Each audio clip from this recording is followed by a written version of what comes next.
డబ్బు, అనారోగ్యం, ఉద్యోగం, వ్యాపారం అప్పులతో బాధపడుతున్నారా? వెంటనే జేకేఆర్ గురువు గారికి కాల్ చేసి అపాయింట్మెంట్ తీసుకోండి.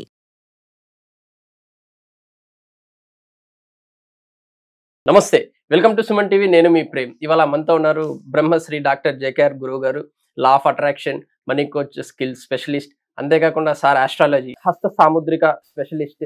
ఎటువంటి డేట్ ఆఫ్ బర్త్ లేకపోయినా కూడా మీ జాతకం సార్ చూస్తారనమాట. సార్ అడిగి కొన్ని విషయాలు తెలుసుకుందాం. నమస్తే. నమస్తే. ప్రతిరోజు మనకి కావాల్సింది పదే పదే అనుకుంటూ యూనివర్స్కి రిక్వెస్ట్ చేసినట్టు లేకపోతే అడుగుతున్నట్టు ప్రతి క్షణం దాని గురించి ఆలోచిస్తుంటే జరుగుతుందనేసి అంటుంటారు సార్. అది ఎంతవరకు నిజమంటారు? నిజంగానే జరుగుతుందా సార్ అసలు అలాంటి? వాస్తవంగా జరుగుతుందండి. అది ఎలా అంటే లా ఆఫ్ అట్రాక్షన్లో టెలిపతి అని ఒక ప్రోగ్రామింగ్ ఉంది. దాని ద్వారా యూనివర్స్తో మనం కనెక్ట్ అవ్వచ్చు. ఎలాగూ టెలిఫోన్లో మనం అమెరికాలో ఉన్న వాళ్ళతో కూడా ఎలా మాట్లాడుతున్నామో ఈ టెలిపతి అనే ప్రోగ్రామ్ ద్వారా ప్రతిరోజు విశ్వంతో మనం కనెక్ట్ అవ్వచ్చు. ఎలా అవ్వాలి? ఫస్ట్ మనం ఉన్న స్థితిని గుర్తించాలి. ఎలా అంటే ఫస్ట్ మీరు ఉదయం లేవగానే విశ్వాన్ని చూస్తూ, యూనివర్స్ని చూస్తూ, ప్రకృతిని చూస్తూ, ఓ అనంత విశ్వమా, నేను ఈ స్థితిలో ఉన్నాను, అందువల్లే నేను జీవితంలో ఇలా ఉండిపోయాను, ఇలా ఉండటానికి కారణం నేను చేసుకున్న తప్పులే, ఏ జన్మలోనో చేసిన యొక్క పాపకర్మల యొక్క ఫలితంగా ఈ జన్మలో నా స్థితి ఇలా ఉంది, నేను గుర్తించాను, పశ్చాత్తాపడుతున్నాను. ఇది హార్ట్ఫుల్ గా రావాలండి. మాటలు లోపల నుంచి రావాలి, మాట నోట్లోంచి రాకూడదు, హృదయంలోంచి రావాలి. ఓ అనంత విశ్వమా అనే మాట మాట్లాడేటప్పుడు మీ హృదయం కదిలిపోవాలి. ఎవరైతే న్యాచురాలిటీగా అనంత విశ్వంతో మాట్లాడతారో ఈ టెలిపతి ద్వారా ఈజీగా మీకు అమెరికాలో ఉన్నాడు ఫోన్ చేస్తే ఎలా కనెక్ట్ అయ్యాడో యూనివర్స్ మీతో కనెక్ట్ అవుతుంది. ఈ విధంగా నన్ను క్షమించు, ఐఎమ్ సారీ, నన్ను క్షమించు, ఈ స్థితికి కారణం నేను చేసుకున్న యొక్క పాప కర్మల యొక్క ఫలితమే నేను ఇలాంటి స్థితిలో ఉన్నాను, నన్ను క్షమించు. ఇప్పుడు ఇచ్చిన ఆనందాలకి నాకు చాలా సంతోషంగా ఉంది, థ్యాంక్ యూ. ఇప్పుడు పొందుతున్న ఆనందాలకి నేను చాలా సంతోషపడుతున్నాను, థ్యాంక్ యూ. అలాగే నేను గత జన్మలో చేసిన పాప కర్మల యొక్క ఫలితంగా ఇది అనుభవిస్తున్నాను, దానికి నువ్వు నన్ను క్షమించావునందుకు నీకు కృతజ్ఞతలు.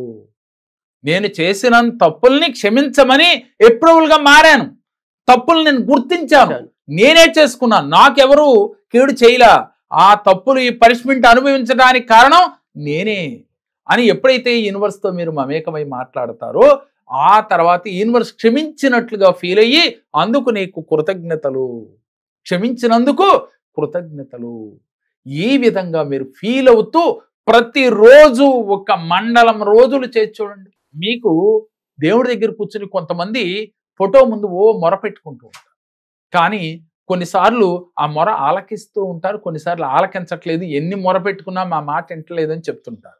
కారణం ఏమిటి అనంటే ఫోటో ముందైనా యూనివర్స్ ముందైనా కూడా ముందు గుర్తెరగవలసింది మీలో ఉన్న పరమాత్మని తెలుసుకోవాలి. Exactly correct. మీలో ఉన్న పరమాత్మకి ఈ దేవాలయం లాంటి దేహాన్ని గుర్తించాలి, ఈ దేహాన్ని పరిశుభ్రంగా ఉంచుకోవాలి, ఆరోగ్యంగా ఉంచుకోవాలి.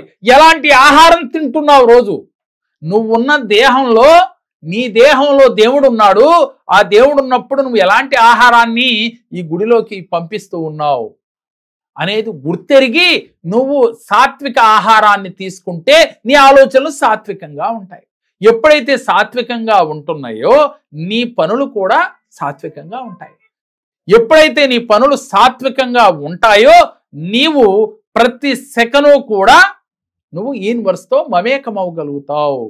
ఎప్పుడైతే నీలో పశ్చాత్తాప భావం కలిగిందో, యూనివర్స్ ఉంది, భగవంతుడు ఉన్నాడని నువ్వు దృఢంగా నమ్మావో, నీ మనస్సు లోతుల్లోంచి నువ్వు యూనివర్స్కి, భగవంతుడికి అప్పీల్ చేసుకుంటావు, శరణాగతుడు అవుతావు. ఎప్పుడైతే భక్త కన్నప్ప ఎలా చేశాడో తెలిసిందే కదా. అంటే పరమేశ్వరుడికి కంఠంపడగ రక్తం కారుతుందని తెలుసుకుంటే ఈయన కన్ను తోడిగి ఆయనకి కన్నిచ్చాడే. అంటే అక్కడ ఏమిటి ఆయన భక్తి ఏమిటి అని అంటే, నేను నమ్మిన భగవంతుడికి కన్ను ఇబ్బంది పెడుతుంది, అందుకని నా కన్ను ఇవ్వాలి అని చెప్పి కన్ను తీసి కన్నిచ్చాడు. అంతటి మూఢభక్తి మీలో ఉండాలి. అలా అని మీ కన్ను తీసి కన్ను ఇవ్వక్కర్లేదు, కేవలం మీ మనస్సుని విప్పి ఆర్తితో చెప్పాలి. నీకు కోట్లు కావాలని అడుగుతున్నావు, కానీ ఆరోగ్యం కావాలని అడుగుతున్నావు, కానీ నువ్వు ఆర్తితో చెప్తూ ఉన్నావా? నువ్వు మనసా వాచా కర్మణ విశ్వసిస్తున్నావా? నేను చెప్పానో, ఇంకో గురువు గారు చెప్పారో, ఇంకో గురువు గారు చెప్పారో, ఏమని అడుగుతున్నావు? నాకు డబ్బు కావాలి యూనివర్స్, నాకు డబ్బు ఇచ్చావు, థ్యాంక్ యూ అని చెప్తూ ఉన్నావు. అలా కాదు. నువ్వు ఆర్తితో చెప్పావా లేదా? నీ మనస్సు నిండా, హృదయం నిండా నీవు మనస్ఫూర్తిగా నీ హృదయం కదిలిపోవాలి నీ నోటెంపడ మాటకి. అంటే ఊరికినే ఏడుపు వస్తా ఉంటుంది, ఎవరైనా తిడితే తిట్టినప్పుడు ఏడుపు వచ్చినట్లు కాకుండా ఆర్తితో నీకు సహాయం చేసే స్థితి యూనివర్స్కి ఉంది, నీకు సహాయం చేసే ఒక పవర్ భగవంతుడికి ఉందని విశ్వసిస్తున్నావు కదా. మరి అలాంటప్పుడు నువ్వు ఎందుకని ఆర్తితో చెప్పలేకపోతున్నావు?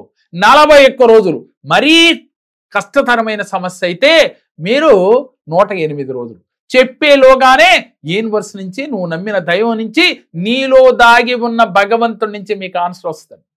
అయితే దీన్ని ఎలా చేయాలంటే ఆర్తితో చెప్పి కళ్ళు మూసుకుని మీరు మీ సమస్య క్లియర్ అయిపోయినట్లుగా మనసులో భగవంతుడిని ఊహించుకోవాలి. అయితే ఇక్కడ భగవంతుడు ఎలా కనపడతాడంటారా? మీకు రాముడు అంటే ఇష్టం, కృష్ణుడు అంటే ఇష్టం, అల్లా అంటే ఇష్టం, లేకపోతే శివలింగం అంటే ఇష్టం అనుకుందాం. ఏదైతే పదే పదే మీరు ధ్యానం కళ్ళు మూసుకుంటే కనపడుతుందో, ఏదైతే పదే పదే మీ కళల రూపంలో ఆ రూపాన్ని మీరు చూస్తున్నారో, ఆ రూపానికి చెప్పుకోవాలి కోరికలు. కుల దైవానికో, మీరు నమ్మిన దైవానికో, మీ తాతలు తండ్రులు కొలిచే దైవానికన్నా కూడా మీరు ఏ దేవుడితో కనెక్ట్ అవుతున్నారు? ఎలా కనెక్ట్ అవుతారు? ఎన్నో జన్మలు ఉన్నాయని చెప్తున్నాం కదా. ఆ జన్మల యొక్క బంధమే ఈ యొక్క రూపం మీకు కళల రూపంలో వస్తుంది. ఈ ధ్యానం చేస్తే పదే పదే కనపడుతుంది.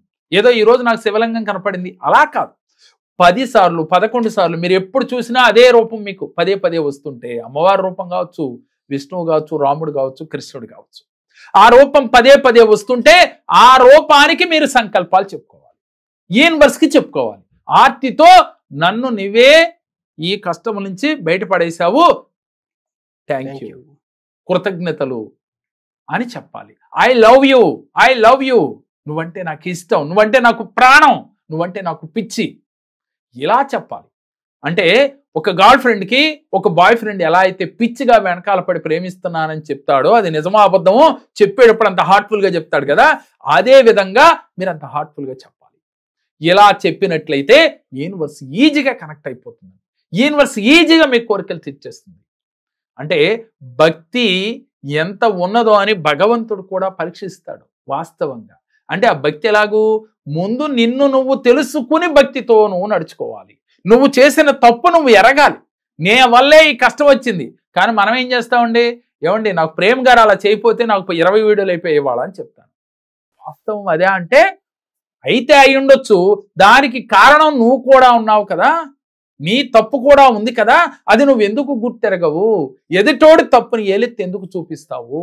అది మానిన రోజు నీ తప్పును గుర్తించి నీ తప్పు గురించి పశ్చాత్తాపడితే, నా తప్పు వల్ల ఇలా జరిగింది అని నువ్వు గుర్తించి నువ్వు శరణాగతుడు అయితే, ఈ విధంగా యూనివర్స్ని, ఓ విశ్వమా నేను కోరింది నువ్వు ఇచ్చినందుకు నీకు కృతజ్ఞతలు, ఓ అనంత విశ్వమా నేను చాలా శక్తివంతుణ్ణి, నేను చాలా ధైర్యవంతుణ్ణి, నేను ఏదైనా సాధించగలను, నేను చాలా గొప్పవాడిని, ఇలా పాజిటివ్ వర్డ్స్ ప్రతినిత్యం చెప్తూ ఉంటారు, హార్ట్ఫుల్గా చెప్తూ ఉంటారు. చెప్తే తప్పకుండా యూనివర్స్ మీకు కనెక్ట్ అవుతుంది. మీరు ఏది కోరితే అది ఇచ్చి తీరు. Thank you sir, thank you sir. నమస్కారం. మా పాప వివాహ సంబంధం గురించి జేకే సార్ గారి దగ్గరికి వచ్చాము. ఆయన చెప్పిన రెమెడీస్ మంత్రాలు మేము ఉపయోగించాము. 3 నెలల లోపల అనుకున్న సంబంధం కన్నా ఒక గొప్ప సంబంధం రాగలిగింది. 3 నెలల లోపల మా సమస్యలన్నీ పరిష్కారం అయ్యి ఒక మంచి సంబంధం వచ్చి నేను అనుకున్న స్థాయి కన్నా మంచిగా చేయగలిగాను.